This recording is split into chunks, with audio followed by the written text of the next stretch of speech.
Job was a man of great integrity. He lived in the land of Uz, known for its prosperity and peace.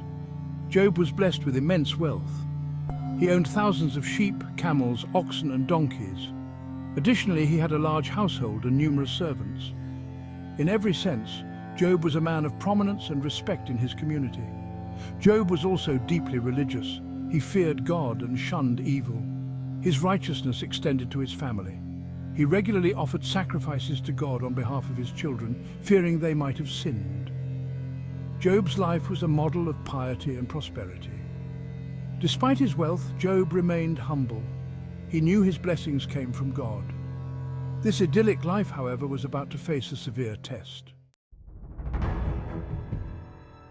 The story shifts to a divine assembly in heaven. God boasts about Job's righteousness to the angels. Among them is Satan, the adversary. Satan challenges God's claim, suggesting that Job's faith is merely a result of his prosperity. Does Job fear God for nothing? He implies that Job's faith is conditional upon his blessings. God allows Satan to test Job's righteousness. However, God sets a boundary. Satan can take away Job's possessions but must not harm him physically. This marks the beginning of Job's severe trials. Satan's goal is to prove that Job's faith is shallow and rooted in his material wealth. The testing of Job's faith begins, and his once peaceful life is about to be upended. Job's trials begin with a series of devastating losses. One day, messengers arrive with dire news. First, Job learns that his oxen and donkeys have been stolen, and his servants killed by raiders. While he is processing this, another messenger arrives. This time, it's about a fire from heaven that has consumed his sheep and more servants. The calamities continue. Another messenger informs Job that Chaldean raiders have taken his camels and killed more servants. Finally, the most heart-wrenching news arrives. A great wind has struck the house where his children were feasting, and the house collapsed, killing all of them. In a single day, Job loses almost everything he holds dear. Naked I came from my mother's womb, and naked I will depart. The Lord gave, and the Lord has taken away. May the name of the Lord be praised. Despite the overwhelming losses, Job does not sin or blame God. The next phase of Job's suffering is physical. God permits Satan to afflict Job with painful sores, but Job's life must be spared. Satan strikes Job with painful boils from the soles of his feet to the crown of his head. Job, once a picture of health and vitality, becomes a figure of misery and pain. In his agony, Job takes a piece of broken pottery to scrape himself while sitting among the ashes. Job's wife, seeing his profound suffering, reacts differently. Curse God and die. Her words reflect her own despair and inability to understand the purpose of such suffering. Despite his wife's despair, Job remains steadfast. Shall we accept good from God and not trouble? Job's faith endures even in the face of intense physical suffering. Job's friends hear of his suffering and come to visit him. Eliphaz, Bildad, and Zophar are his closest companions. They travel from their homes to offer support. When they see Job from a distance, they scarcely recognize him due to his disfigurement. Overwhelmed by his condition, they weep aloud, tear their robes, and sprinkle dust on their heads. The friends sit with Job on the ground for 7 days and 7 nights. No one says a word because they see how great his suffering is. I curse the day of my birth. Why did I not perish at birth and die as I came from the womb? After the 7 days, Job finally speaks. He curses the day of his birth, expressing his deep anguish and desire for death. Their initial silence gives way to a series of speeches where they attempt to diagnose the cause of Job's suffering. Eliphaz is the first to speak. He suggests that Job's suffering must be a punishment for sin.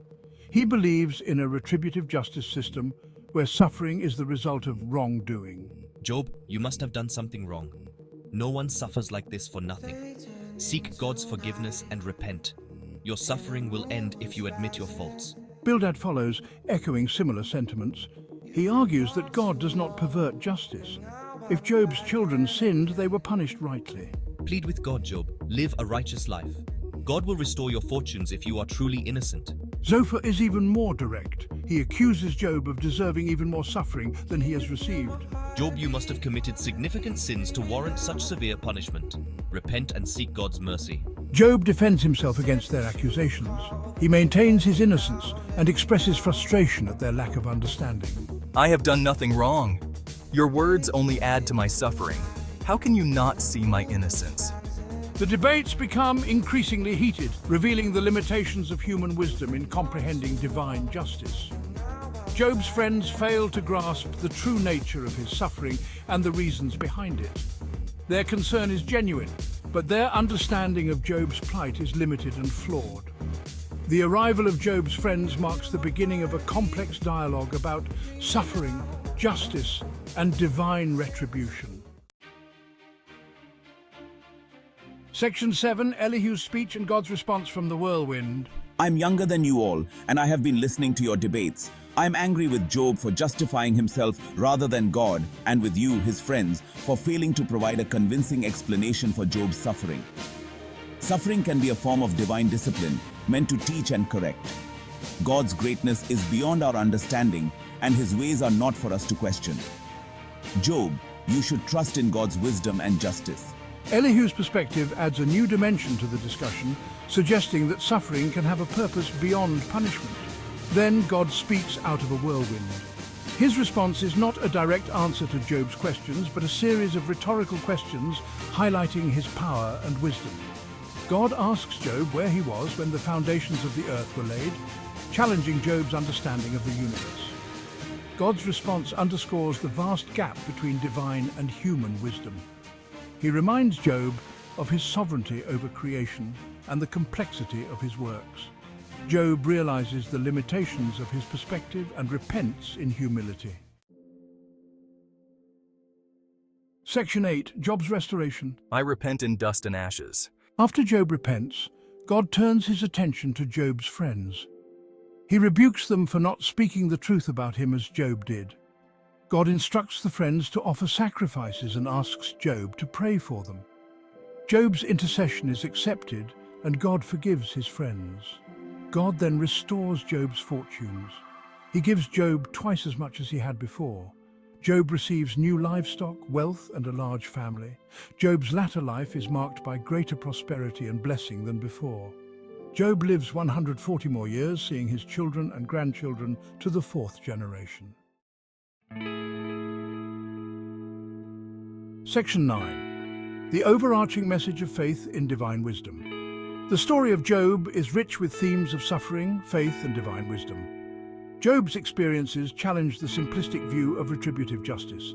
His suffering is not a direct result of his sins, but a test of faith and a demonstration of the complexities of divine justice. Job's unwavering faith, even in the face of immense suffering, highlights the importance of trusting in God's wisdom. His story encourages believers to maintain their faith, even when circumstances are inexplicable and painful. It underscores that human understanding is limited and that God's ways are beyond full comprehension. The dialogues between Job and his friends reveal the limitations of human wisdom in explaining suffering. The story of Job ultimately teaches that faith in God's wisdom and justice, even without full understanding, is crucial. Section 10, Conclusion. The story of Job is a profound exploration of faith, suffering, and divine wisdom. Job's initial prosperity, followed by intense suffering, tests his faith to its limits. Despite the loss of his wealth, health, and family, Job's faith remains steadfast. His debates with friends reveal the complexities of understanding divine justice and the limitations of human wisdom. Job's eventual restoration serves as a testament to God's grace and the rewards of unwavering faith. His story encourages believers to trust in God's wisdom, even when life is inexplicably challenging. The story of Job remains a timeless lesson in faith, resilience, and the inscrutable wisdom of the divine, offering hope and inspiration to believers facing their own trials.